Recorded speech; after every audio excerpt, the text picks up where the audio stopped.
The noon sun scorched the roofs of Cross Creek Market, where boots pounded dust and vendors shouted over restless livestock. Children darted through wagons. Women haggled for flour. Men laughed by barrels of ale.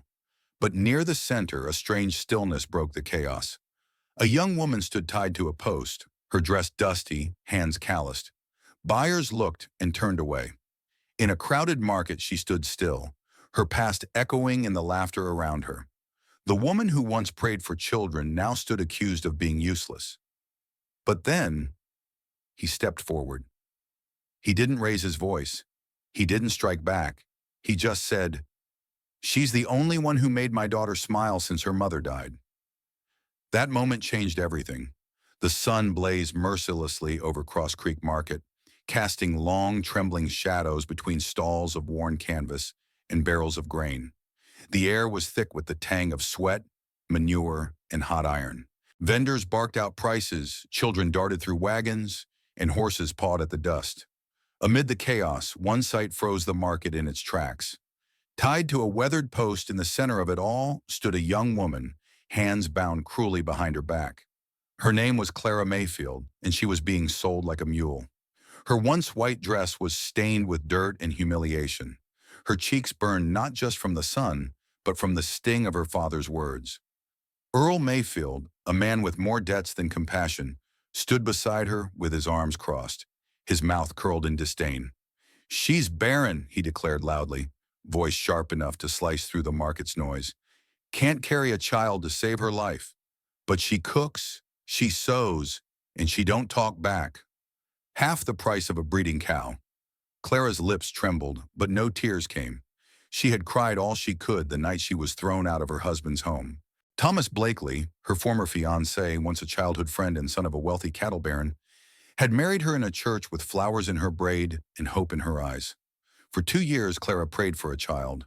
She drank bitter roots from the midwife, counted days by candlelight, and whispered to her belly like it might hear her longing. But no life stirred inside. When the midwife finally shook her head and her mother-in-law whispered, "She's just decoration," the verdict was sealed. Thomas didn't argue. One day he simply returned home with a new bride, a girl of 16 with glossy curls and a smirk too young to understand shame. He handed Clara a letter and said without meeting her eyes, "She'll give me 5 sons. You can't." Clara didn't fight. She packed her things, what little was left of her dignity, and walked barefoot to the only place she could think of, her father's barn. But Earl Mayfield didn't open his arms. He opened the door, took one look at her, and snarled, "You should have kept your womb working. That was your only job." She slept in the hay that night. By morning, he had made up his mind. Now, here she was on display for strangers. Market-goers barely glanced at her. Some laughed. Some looked away. A boy threw a pebble at her foot. Clara stood still, her pride already stripped away. Inside her, something was breaking, but quietly, like a shelf collapsing in a closed room. And then, just as the laughter began to rise again, a hush fell over the market. Boots approached, measured, heavy, deliberate. A stranger had arrived, and with him, the story would change. The crowd parted not because of fear, but because of confusion. Who would walk toward a girl like Clara Mayfield, soiled, shamed, and deemed barren, when most had already turned away? A tall figure emerged through the dust, flanked by 5 children of varying ages. He wore worn deerskin over a linen shirt, and his dark hair was tied back in a single braid that fell between his shoulder blades. His face was calm, unreadable, but his eyes were sharp, eyes that had seen war, death, and perhaps worse, silence. Jonah Greyhawk was his name, and though few knew him, the ones who did whispered his presence like a storm on the plains. He didn't approach Earl Mayfield with a handshake or negotiation. He simply stopped in front of Clara, his gaze locking with hers, not with pity, but recognition. Earl squinted at him. "You here to buy her?" he asked, spitting into the dust. "She ain't worth much, but I reckon a man like you don't get picky." Jonah said nothing. Instead, he reached beneath his tunic and pulled out a thin leather cord. Hanging from it was a small pendant carved of bone, worn smooth with age. A name was etched into its face in delicate hand. Eloa. He held it out, not to Earl, but to Clara. For you, he said simply, not as property. As a person. Clara didn't move at first. The crowd watched in awkward silence, expecting a bargain, a shouting match, or maybe a punch. But none came. Earl frowned. That's not coin. I'm not giving it to you, Jonah replied without looking at him. Earl scoffed. Then how's this a trade? It's not. That was the end of it. Clara stared at the pendant. Its surface caught the light. It was the first thing offered to her in weeks that wasn't cruel, or conditional, or cold. Her legs trembled as she stepped forward, not toward salvation, but toward something less terrifying than hate. Jonah didn't smile. He simply nodded once and turned. His children followed, silent but curious. Clara hesitated for only a moment before walking behind them. There was no contract, no papers, no promises. Just motion, forward. People murmured as she passed. She didn't even try to bargain. She'll be working his land before nightfall. Bet he wants another servant, not a wife. He must be mad. But Clara heard none of it. The market faded behind her like a bad dream as dust swirled around her skirts. She didn't know where she was going. She didn't know why he had chosen her. But for the first time since she'd been cast out, she felt unchained. Not because her hands were free, but because someone had finally looked her in the eye without shame or disgust. Jonah said little on the way back. His children didn't speak to her either, though the youngest, a boy with coppery hair and a wide, solemn stare, offered her a strip of dried meat without saying a word. She accepted it and whispered, "Thank you." He nodded and walked on. They reached the edge of a wooded glen as the sun dipped low. Jonah gestured toward a modest cabin with a corral nearby. Horses stirred, chickens clucked softly. Smoke trailed from the chimney. There's space by the stove, he nanenorm. Darare, dererikenamanon. If you're cold, she looked at him. Why did you take me? Jonah paused, then answered plainly. You look like someone who's been talked about too long and listened to too little. Clara didn't reply. She simply stepped inside.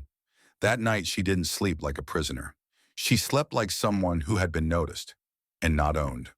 The wooden cabin stood at the edge of the forest, surrounded by thick pines and silence that seemed ancient.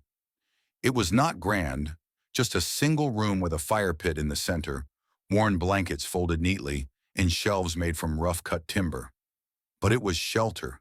It was more than Clara had known in months. No one told her what to do. No one asked her to stay. And yet, from the moment she stepped through the doorway, Clara Mayfield began to move with quiet purpose. She swept the dirt floor with a bundled branch. She stirred the coals until they glowed, then fetched water from the nearby stream in an old tin pail.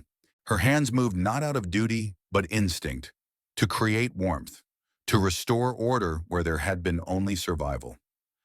The children didn't speak to her much. They watched from corners or doorways. The youngest ones clung to each other, while the older two wore mistrust like armor. Clara didn't push. She spoke softly when necessary, smiled when appropriate, and never raised her voice, not even when she dropped the tin ladle and it clanged against the hearth, making the middle child flinch. On the third night, the youngest boy, Micah, no older than 4, began to cough. At first it was shallow and dry, but by midnight it had deepened into something sharp and dangerous. His forehead burned under Clara's hand, and his little chest heaved with effort. Clara didn't panic. She moved swiftly, searching the shelves. She found dried herbs, some she recognized from her mother's kitchen long ago. Willow bark, elderflower, mint. She crushed them between stones, added water, and boiled them over the fire. When it cooled, she spooned it gently into the boy's mouth. He coughed, but he drank. She stayed up through the night, cooling his skin with damp claws and whispering soft things she didn't even remember knowing. She hummed lullabies. She held his hand. She didn't leave. At dawn, Micah's fever broke. He opened his eyes briefly, looked at her face, and, just for a moment, smiled. By midday, the other children looked at Clara differently. Not with full trust, not yet, but with something gentler than suspicion. She had not spoken grand words. She had not promised anything. She had stayed. From that day forward, the shift was subtle but steady. The little girl with the shawl began following her as she gathered herbs. The eldest boy nodded when Clara offered a second bowl of soup. The twins, barely past toddlerhood, began to sit closer by the fire. And Micah began calling her Amma. The others followed. Amma, mother. Not because she had given birth to them, not because she had earned it, but because somehow they saw in her the soft, steady presence that had been missing. Clara never asked for the title. She never corrected them. She simply accepted it like a blanket placed over her shoulders on a cold night. Unexpected, but deeply welcome. The forest outside remained wild. The wind still howled some evenings, but inside that modest cabin, something delicate had begun to grow. Clara stirred the pot each morning with a little more care. She washed small socks and hung them near the hearth. She tucked in blankets tighter at night, and when no one was watching, she would sometimes whisper to the air, "Thank you." Not because her life was easy now, but because for the first time in so long, she had someone to take care of, and someone who wanted her to stay. The summer sun hung high over Cross Creek Market when Clara returned, for the first time since she had been sold. The dust still clung to the wooden stalls. The same butcher still called out his specials, and the same tanner still let his dog wander too close to the grain sacks. But Clara was different now. She wasn't dressed in lace or white satin like she had been on her wedding day. She wore a plain brown dress, her braid tucked under a cotton scarf. On her arm hung a woven basket Jonah had given her, and beside her walked two of the children, Micah and the older girl, Lily, silent but curious, fingers brushing hers now and again like anchors. They were there for flour and bandages, simple things. They didn't expect the past to be waiting. But it was. She heard the voice before she saw the face. Sharp, cold, familiar. "Well, look what the prairie wind blew in." Eunice Blakely stood near the dry goods counter, still wrapped in lace and scorn. Her parasol shaded her from the sun, but not from her bitterness. At her side stood a young woman Clara had never met, a girl in a cornflower dress with a small baby bump and a smug smile.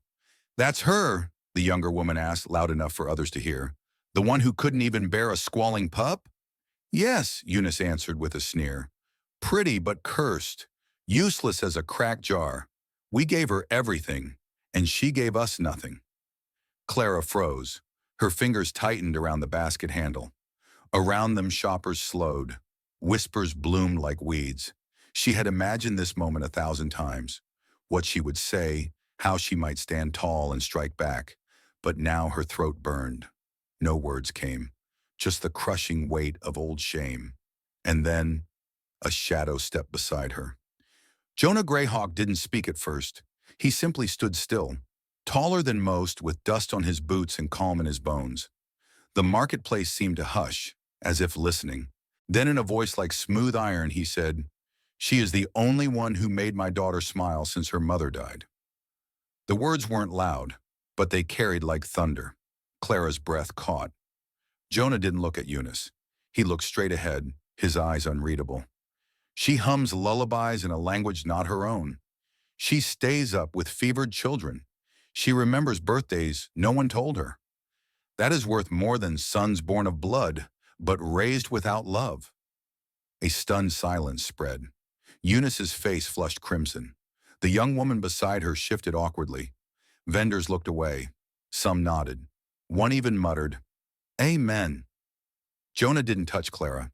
He didn't need to. His presence was enough, a wall between her and the shame. Then gently, he turned and asked, "You ready to go?" Clara nodded, her voice caught in her chest. They walked away. No one followed. It wasn't until they reached the edge of the woods, where pine needles softened the earth, that Clara stopped. Her hands trembled. Her throat ached. She turned to Jonah and whispered, "No one's ever stood up for me like that." He looked at her, really looked at her, and said nothing. Just gave a single, quiet nod. That night, as the children slept and the fire cast flickering shadows across the log walls, Clara sat alone by the door. In her lap was a wildflower Lily had tucked into her basket. She held it gently, petals trembling in the breeze. Not from shame, not from fear, but from the simple, overwhelming fact she had been seen and defended. The quiet didn't last.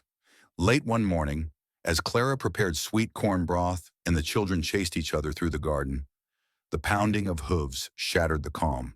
Dust rose in the distance and her breath caught before she even saw their faces.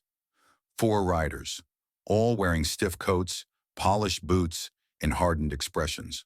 But Clara's heart recognized 2 of them instantly. Earl Mayfield, her father, still wearing that same red kerchief he had on the day he tied her to a post. And beside him, stone-faced and proud, sat Thomas Blakely, her former husband. They dismounted like they owned the land.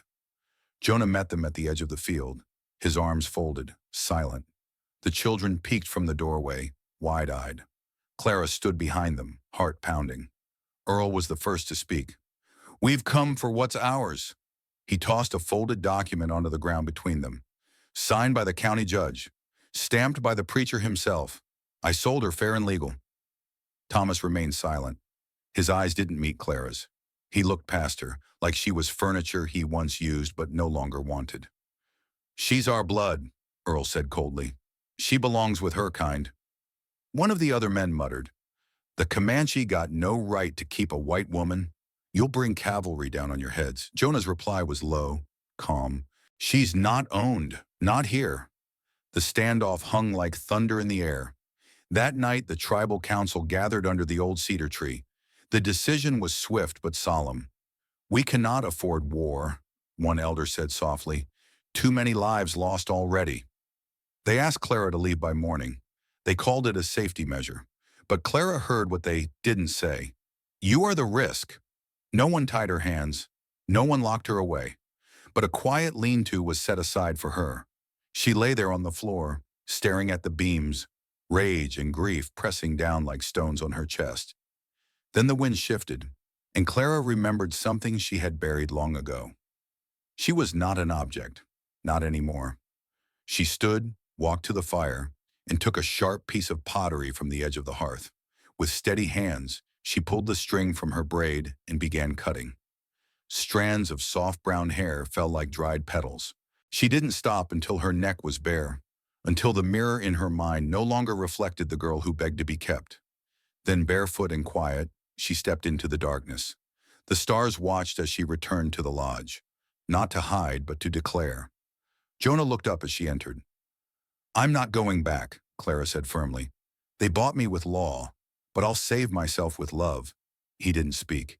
He just placed his hand gently over her heart. It beat steady. She had chosen, and this time no man, no document, would choose for her. Seasons passed, and with them, the scars of the past softened into something like peace. The children no longer hovered at the edges of Clara's presence. They ran to her, leaned on her, called her name not as a question, but as a certainty. "Amma Rose," they said now. "Mother Rose." They didn't call her that because she demanded it or because anyone instructed them. They called her that because she had become something steady, something warm, something rooted. She was no longer the woman who had been sold. She was the woman who stayed. Clara taught them more than how to tend a fire or make soup. She gathered smooth stones and charcoal, scratched out letters on bark, and slowly taught them to read. She sang them hymns in halting Comanche and soft English ballads her mother once whispered while folding laundry. She made up stories about foxes who stole wedding dresses and stars that fell in love with the moon. The youngest twins began to giggle again. Lily learned to braid hair, and Tama, the eldest boy, started asking questions about the world beyond the trees. One crisp morning, Jonah brought Clara and Tama to a schoolhouse at the edge of town. A new teacher had arrived, stern but fair, with wire-rimmed glasses and ink-stained hands. "What's the child's name?" the man asked, pen ready. Tama looked at Clara. She gave him a gentle nod. "Tama Greyhawk," he said firmly. The teacher blinked. "And your mother's name?" Clara opened her mouth to answer, but Tama beat her to it. "Clara Greyhawk," he said. "Not Mayfield. Not the woman who helps. Just Clara Greyhawk, the name of his choosing, the mother of his heart." No one corrected him. On the walk home, Clara didn't say a word. Her chest ached in the most beautiful way. That night she sat by the fire and scratched the name into a piece of bark with a sharpened stick. Clara Greyhawk, a name born not of blood but of love. Years passed like petals dropping from a summer bloom, slow and soft and easy to miss until the stem stands bare. The children grew tall and then taller. They left the cabin and returned again with lovers, with little ones of their own, with stories of their own scars and triumphs. They still called her Amma Rose. Her arms still held them when they cried. Her garden still bloomed. Even in years of drought, the flowers never failed. Jonah aged like oak, silent, slow, unshakable. He carved benches and wooden toys. He said little, but when asked how he knew Clara was the one, he always replied, "She stayed." One autumn, as the leaves turned gold and the first frost crept across the fields, Clara passed quietly in her sleep. They buried her beneath the old tree in the garden, the one she had brought back to life with only a spoon, a prayer, and two blistered hands. Jonah carved the marker himself. It read, "She did not birth us, but she raised all that we became." He sat by her grave every morning, until one morning, he didn't. They buried Jonah beside her. The garden never stopped blooming. Even in the driest summers, flowers still pushed through the soil like hope. Grandchildren played between rows of tomatoes and sweet peas. The wind chimes above the door still whispered her songs, and on the fence, weather-worn and sun-faded, hung the sign Jonah had nailed in place long ago. Not for sale, because some things are loved too deeply to be owned. The frontier may be long gone, but some things never left with it. In Clara's story, we didn't just witness the grit of the Old West. We saw something deeper, the quiet power of love freely given, of worth redefined not by blood or law, but by how someone shows up when it matters most. In today's world, we still measure too much by status, wealth, and image. But Clara reminds us, what truly endures are the things you can't buy: kindness, presence, courage, and chosen family. You don't have to live on a ranch to live by frontier values. You don't have to fight a duel to stand for someone when they're most alone. And you certainly don't need a title to be someone's Mama Rose. So we want to ask you, have you ever been loved by someone who didn't have to love you? Have you stood beside someone not because it was easy, but because it was right? And do you believe that in today's world we're still building the West that never left? Tell us in the comments. Share your story. Start a conversation. We know many of our older viewers carry wisdom born from experience. Your words matter. If this story stirred something in your heart, please like the video, subscribe to our channel, and hit the bell so you never miss another journey into the soul of the American frontier. Because out here, in the West that never left, it's not how loud you ride, it's how deeply you stay.